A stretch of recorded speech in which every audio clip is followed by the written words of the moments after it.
โสติพันเตโสติอาวุโสสบายดีสุขุสุคนเมื่อนี้จะมาสอนต่อเนื่องจากบทเรียนเดิมในคลิปก่อนที่ผ่านมาเลยการแจกการันวันนี้จะมาเสนอวิธีการในการที่จะแปลหลังจากที่เราได้แจกการันตามวิภัตทั้ง7แล้วที่สำคัญก็คือว่าต้องแปลได้ในแต่ละวิภัตจะมีคำแปลประจำตัวเช่นปฐมวิภัตหลังจากที่แจกจากอนระศัพท์เดิมแปลว่าคนเมื่อประกอบกับปฐมวิภัตแปลงสีเป็นโอก็จะเป็นนโรอันนี้จะบ่ลงลึกเรื่องการแปลงวิภัตนะส่วนพหูวจนะนาระบวกกับอาก็จะเป็นนาราที่นี่การแปลคำแปลนี่เรียกว่าอายตนิบาตหรือคำเสื่อมนั่นเองเป็นหน้าที่ของปฐมวิภัตว่ามีหน้าที่จังใดในประโยคและหน้าที่นั่นแปลว่าจังใดในปฐมวิภัตนั้นคำแปลของปฐมวิภัตเอกวจนะนาโรตัวนี้จะแปลว่าอันว่าหรืออและก็จำมิตรถ้าเป็นฝ่ายพหูวจนะก็จะเติมทอจำเข้าไปเป็นทอจำเข้าไปจะอ่านว่าทั้งหลายเมื่อประกอบเป็นนาราก็จะแปลว่าอันว่าคนทั้งหลายนั่นเองนาโรแปลว่าอันว่าคนนาราแปลว่าอันว่าคนทั้งหลายส่วนตุติยภัตนาระบวกอังเป็นนารังนารังตัวนี้จะแปลว่าซึ่งคนสู่คนยังคนสิ้นคนตลอดคนกับคนนำคนถ้าเป็นนาเรก็จะแปลเหมือนกันซึ่งคนสู่คนยังคนสิ้นคนตลอดคนกับคนนำคนและก็พ่วงด้วยการใส่ท่อจำเข้าไปหรือว่าทั้งหลายนั่นเองเจนนาเรก็จะแปลว่าซึ่งคนทั้งหลายสู่คนทั้งหลายยังคนทั้งหลายสิ้นคนทั้งหลายตลอดคนทั้งหลายกับคนทั้งหลายนำคนทั้งหลายอันนี้คือวิธีการแปลส่วนนาเรนะนาเรหินาเรพิก็จะมีคำแปลในหมวดวิภัตของตติยวิภัตแปลว่าด้วยโดยอันตามเพราะมีย้อนด้วยคนโดยคนอันคนตามคนเพราะคนมีคนย้อนคนถ้าเป็นพหูวจนะก็ใส่ว่าทั้งหลายโดยคนทั้งหลายโดยคนทั้งหลายอันคนทั้งหลายตามคนทั้งหลายเพราะคนทั้งหลายมีคนทั้งหลายย้อนคนทั้งหลายส่วนตัวนี้จะมีอยู่3ตัวจตุทีวิภัตมีนรัสสะนารายะนรัตถัง3ตัวนี้แปลเหมือนกันเพียงแต่ว่าเปลี่ยนรูปมี3รูปมี3รูป3ตัวมีค่าเท่ากันและการตัวนี้เป็นพหูวจนะนารานังในหมวดนี้จะแปลว่าแก่เพื่อต่อนรัสสะนารายะนรัตถังแปลเหมือนกันนรัสสะแปลว่าแก่คนเพื่อคนต่อคนถ้าเป็นพหูวจนะนารานังก็จะเป็นแก่คนทั้งหลายเพื่อคนทั้งหลายต่อคนทั้งหลายในส่วนของปฐมวิภัตปฐมวิภัตจะมี3ตัวในฝ่ายเอกวจนะนรัสมานรัมหานารา3ตัวนี้มีคำแปลเหมือนกันอยู่ในหมวดของเอกวจนะเหมือนกันส่วนตัวนี้เป็นพหูวจนะนเรหินเรพิจะมีการแจกเหมือนกันกับตติยวิภัตฝ่ายพหูวจนะเหมือนกันเลยแต่มีคำแปลต่างกันถ้าเป็นปัญจมีวิภัตนรัสมาก็แปลว่าแต่คนจากคนกว่าคนเหตุคนส่วนนเรหินเรพิก็แปลเหมือนกันมีค่าเท่ากันในฝ่ายพหูวจนะจะใส่ท่อจำเข้าไปว่าทั้งหลายถ้าเป็นนเรหิก็จะแปลว่าแต่คนทั้งหลายจากคนทั้งหลายกว่าคนทั้งหลายเหตุคนทั้งหลายในส่วนของฉัตรทีวิภัตมีการแจกเหมือนกันกับจตุทีวิภัตต่างกันที่คำแปลจตุทีวิภัตจะแปลว่าแก่เพื่อต่อ ส่วนชัตถีผัดตัวนี้จะแปลว่าแห่งของเมือมีหน้าที่ต่างกันแต่รูปเหมือนกัน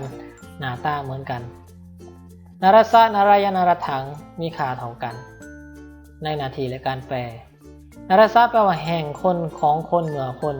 เมื่อเป็นนารานั่งฝ่ายพหูจนะก็จะแปลว่าแห่งคนทั้งหลายของคนทั้งหลายเมื่อคนทั้งหลายส่วนสัตตมีผัดนี่จะมีอยู่3หูกคือนรสมิงนรัมหินเรจะแปลเหมือนกันเหตุนาทีเหมือนกันในฝ่ายเอกวจนะในส่วนของพหูจนะจะเป็นนเรสุนรสมิงเอกวจนะแปลว่าในคนใกล้คนทีคนเทิงคนบนคนขั้นเมื่อคนถ้าเป็นนเรสุที่เป็นพหูจนะก็จะแปลว่าในคนทั้งหลายใกล้คนทั้งหลายทีคนทั้งหลายเทิงคนทั้งหลายบนคนทั้งหลายขั้นเมื่อคนทั้งหลายอันนี้คือวิธีการแปลอายตานิบาตที่นี่จะมาสืบต่อว่าในเมื่อตัวนำนามที่มาแจกตามวิภัตทั้ง7มีหน้าที่จังไดในเมื่ออยู่ในประโยคเมื่อนี้จะแนะนำวิธีการให้เห็นว่าการนำใส่วิภัตใน7หมวดตามหน้าที่ในประโยคจังไดตัวนี้จะว่าเว้าประโยคง่ายๆบ่ซับซ้อนคือประโยคลิงคัตถะประโยคลิงคัตถะคือประโยคที่บ่มีกิริยาเป็นประโยคที่บ่มีกิริยาบ่มีกิริยาหมายถึงว่าเช่นอันว่าต้นไม้ในบ้านอันว่าต้นไม้ในบ้านประโยคนี้บ่มีกิริยาบ่มีคำว่ายืนบ่มีคำว่าไปบ่มีคำว่ากินบ่มีคำว่านั่งทั้งสิ้นอันว่าสัตว์ในสวนของชาวบ้านทั้งหลายในประโยคนี้ก็จะบ่มีกินดื่มคิดว่าวต่างๆบ่มีอันว่าบาทของสามเณรในวิหารอันนี้ก็บ่มีกริยาอันว่านกทั้งหลายเทิงต้นไม้ส่วนประโยคที่ซับซ้อนกว่านี้เดี๋ยวจะได้อธิบายในบทเรียนต่อไปอันนี้ให้เฮาทำความเข้าใจเกี่ยวกับการใส่วิภัตทั้ง7ในโครงสร้างของประโยคว่าในเมื่อนำนามตัวนี้แปลว่าอันว่าต้นไม้ในบ้านตัวนี้แปลว่าในบ้านจะเป็นวิภัตใดให้เราเข้าใจในเบื้องต้นการใส่วิภัตก่อนที่นี่การที่จะแต่งลักการแต่งลิงคทานนั้นท่านต้องรู้อยู่4อย่าง1คำศัพท์คำศัพท์คำว่าต้นไม้คือหยังคำศัพท์เราต้องรู้แล้วก็ต้องรู้จักว่าแจกตามหยังเป็นลิงหยังต่อมาแม่นคำแปลวิภัตนี่อันว่าต้นไม้แสดงว่าคำแปลวิภัตเป็นอันว่าอจำแสดงว่าเป็นอันว่าทั้งหลายอันว่าอจำตัวนี้แสดงว่าเป็นเอกับเป็นขอไปแสดงว่าเป็นปฐมาวิภัตก็ต่อมาการแจกวิภัตอันนี้เราได้สอนไปแล้วเรื่องการแจกวิภัตปฐมวิภัตแจกจังไดตุติยะตติยะจตุติก็จะมีแจกจังไดตามลำดับการตำแหน่งการวางอันนี้สำคัญหลังจากที่เรารู้จักคำศัพท์เรารู้จักวิธีการแจกรู้จักคำแปลแหละที่สำคัญคือเราต้องรู้จักวิธีการวางว่าควรวางหน้าหรือวางหลังจังไดภาษาบาลีเป็นภาษาที่เวลาขยายจะวางอยู่ทางหน้าจะวางอยู่ทางหน้าหรือตัวที่เชื่อมกันมันจะวางอยู่ทางหน้ามีการวางลักษณะดังต่อไปนี้อันนี้ตารางตำแหน่งการวางประโยคลิงคัตถะนี่เช่นประโยคว่าอันว่าต้นไม้ในบ้านนี่อันว่าต้นไม้ในบ้านเอาสิแต่งยังไง1รู้จักคำศัพท์ต้นไม้คือหยังต้นไม้คือรุกขะ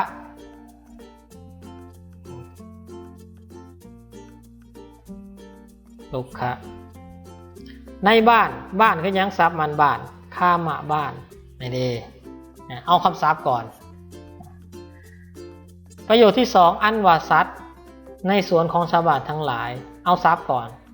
สัตว์ก็คือสัตตะในสวนคืออารามะของชาวบ้านเอาศัพท์ก่อนชาวบ้านคือคามิกะนี่ประโยคที่2อันว่าบาทของสามเณรในวิหารอันว่าบาททรัพย์เดิมเป็นปัตตะสามเณรก็คือสามเณรทับศัพท์ไปเลยวิหารอันนี้ก็ศัพท์ไปเลยวิหาระส่วนประโยคที่3อันว่านกทั้งหลายทั้งต้นไม้นกคือสักกุนะ ต้นไม้คือรุกขะต้นไม้ที่นี่เมื่อเขาจากทรัพย์แล้วเขาสิเอานำไปแจกนะก่อนเขาจะนำไปแจกนั้นนะเขาเลี้ยงก่อนก็ได้วางตามตำแหน่งก็ได้นะตามตำแหน่งก็ได้เช่นคำว่าอันว่าต้นไม้ในบ้านจะเห็นตำแหน่งของประโยคตำแหน่งของการวางประโยคลิงคทะก็คือว่าจะวางปฐมาวิภัตไว้หลังสุดเลยนะ1 2 3 4จนหอด7นี่เป็นตำแหน่งของวิภัตตัวนี้เป็นปฐมาวิภัตตุติยาตติยาจตุถีปัจจมีชัตถีชัตตมีนี่อันว่าต้นไม้ก็แสดงว่าลูกค้าตัวนี้เป็นอย่างเป็นปฐมาวิภัตเราก็จะมาวางอยู่ในส่วนของ2ของปฐมาวิภัตในต้นไม้เขาต้องจือคำแปลได้ในอยู่ในวิภัตใดในอยู่ในวิภัตใดในนี่สัตตมีวิภัตเห็นบอกสอจำในสอจำอยู่ไสสอจำอยู่ที่2ที่7นี่ดีฉะนั้นเราก็ต้องวางคามะนี้อยู่ใน2ที่7นี่ดีส่วนวิภัตอื่นบ่มีในประโยคนี้ก็ถือว่าปะปล่อยไปปะวางไปทีนี้เขามาแจกต้นไม้ก่อนอันว่าต้นไม้รุกขะเป็นศัพท์เดิมเขาก็เอามาแจกในแบบของปุริสะเช่นตำแหน่งการวางการประกอบวิภัตในตัวนี้ในปฐมาวิภัตอันว่านี่เขาก็จะมาวางหมองนี้โอนี้เป็นรุกขะบวกกับโอก็จะเป็นอย่างก็จะเป็นรุกโขนี่เขาก็ได้แล้วรุกโขแปลว่าอันว่าต้นไม้นี่เป็นเอกวจนะบ่มีทอจำจะได้มาเป็นเอกวจนะเขาก็จะเป็นรุกโขนี่ดีส่วนคำว่าในบ้านนี่คำว่าในบ้านเขากะคำว่าในอยู่ในวิภัตใดในอยู่ในวิภัตใดในอยู่ในวิภัตของสัตตมีวิภัตสัตตมีวิภัตตัวนี้เป็นเอกวจนะบ่มีทอจำแสดงว่าเป็นเอกวจนะเขากะเอาต้นไม้นั้นมาไว้ทั้งหนาของอัศมิงขอไม่เอาซับคำว่าในบ้านนั้นมาวางหนาอัศมิงในการประกอบก็จะเป็นข้ามอัศมิงก็จะเป็นข้ามอัศมิงขออภัยมันก็จะเป็นข้ามอัศมิงหรือบอกก็จะเท่ากับ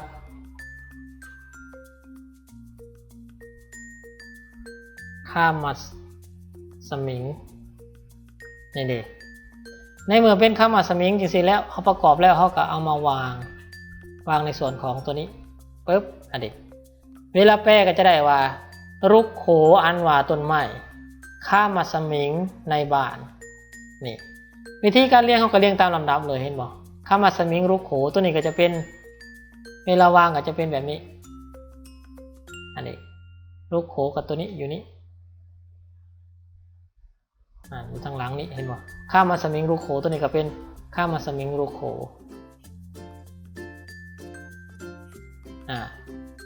นี่คือประโยคที่สำเร็จแล้วนี่ส่วนประโยคอื่นๆเขาก็จะวางเหมือนกันจะวางเหมือนกัน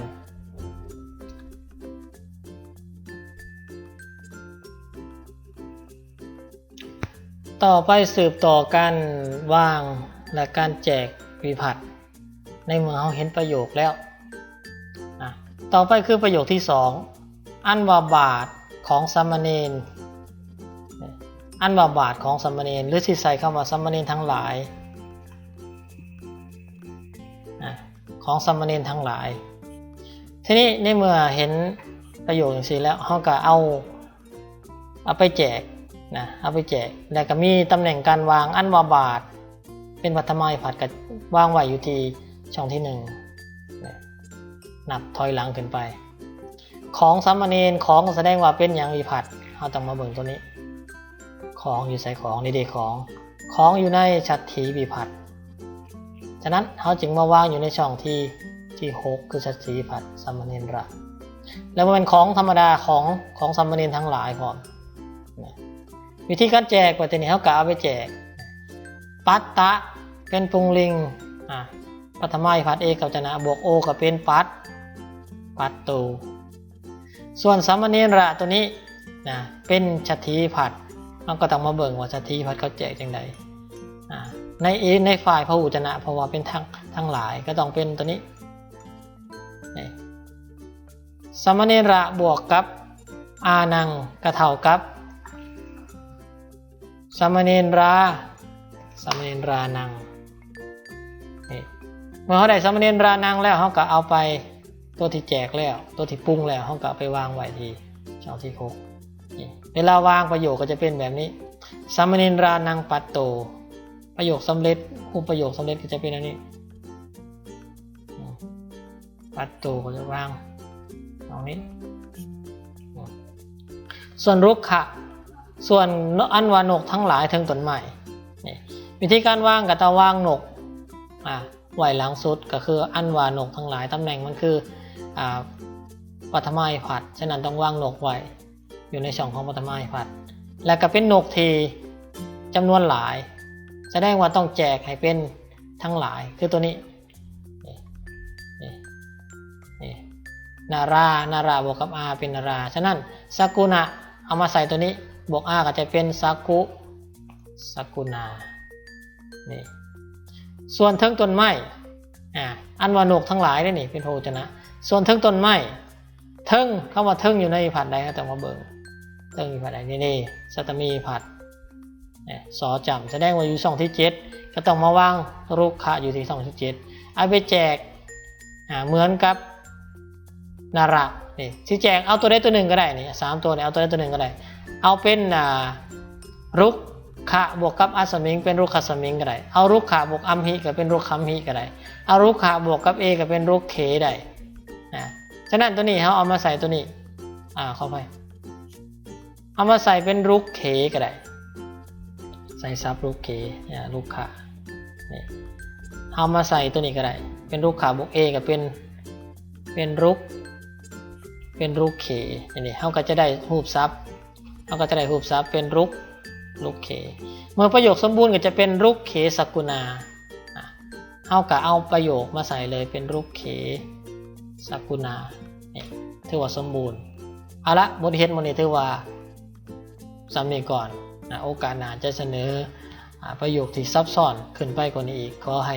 นักศึกษาทั้งหลายจงรักษาอุตสาหะความพยายามในการศึกษาเรียนภาษาบาลีให้เข้าใจถึง